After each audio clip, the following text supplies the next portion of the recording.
Hello again, everyone. Today we're going to cover a very quick tutorial on the website ReadWorks.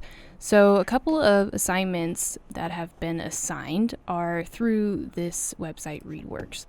And so basically what ReadWorks is it's a free site that teachers have access to. And what's been happening is that teachers have been giving students this link straight from the assignment list. And that's not how we want to do that. We don't want to share that link with students via Google Classrooms that way.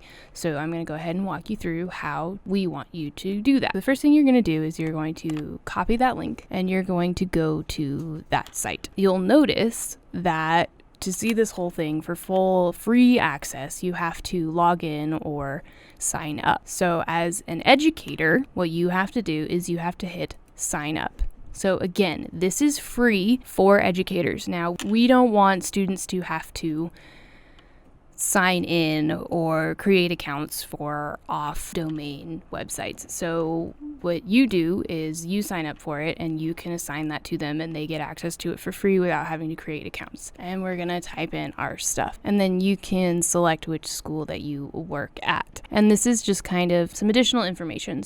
So you're a teacher, you're a focus on a specific grade level, and then your specific topics that you're interested in. And so now you'll notice that you have full access to all of this, right? If it was a full article, you'd be able to see the full article. Here is where we really need to focus on how we're doing this, how we're giving it to students. So you'll notice at the top, you have assign.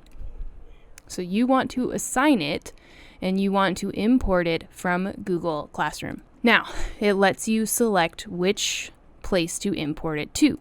You can also let it publish by default to a specific classroom if you want to do that. Otherwise, you can just do it every single time. So then import.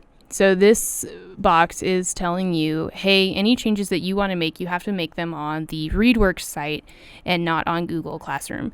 And so what that means is if you change it on Google Classroom, when they click on the link to that ReadWorks assignment, it's not going to be updated. So if you're going to be making changes, make them via ReadWorks itself and not via Google Classrooms. So do all your editing in ReadWorks.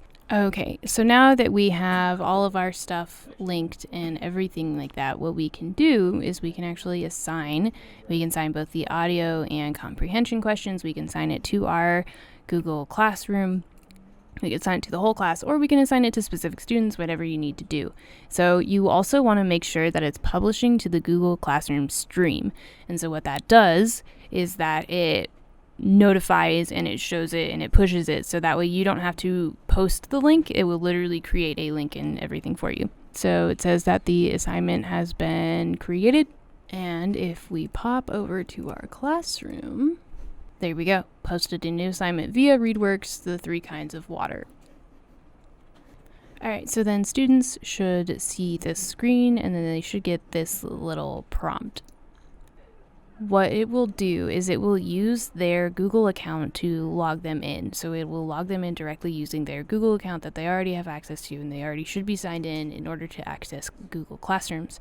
And so what that does is it provides this for them. They can go in there, they can do their comprehension questions. Basically, this just means that students aren't having to create accounts.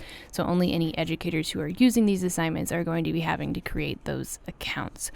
And this is a really good resource to use. It's all right here for them. It's all right here for students. So they can totally get in and do what they need to do. Again, I just need to stress and reiterate, you are not copying this link in your spreadsheet of all the things that you're doing. You're not copying this link. You're going to this link and then you are assigning it to your Google Classroom.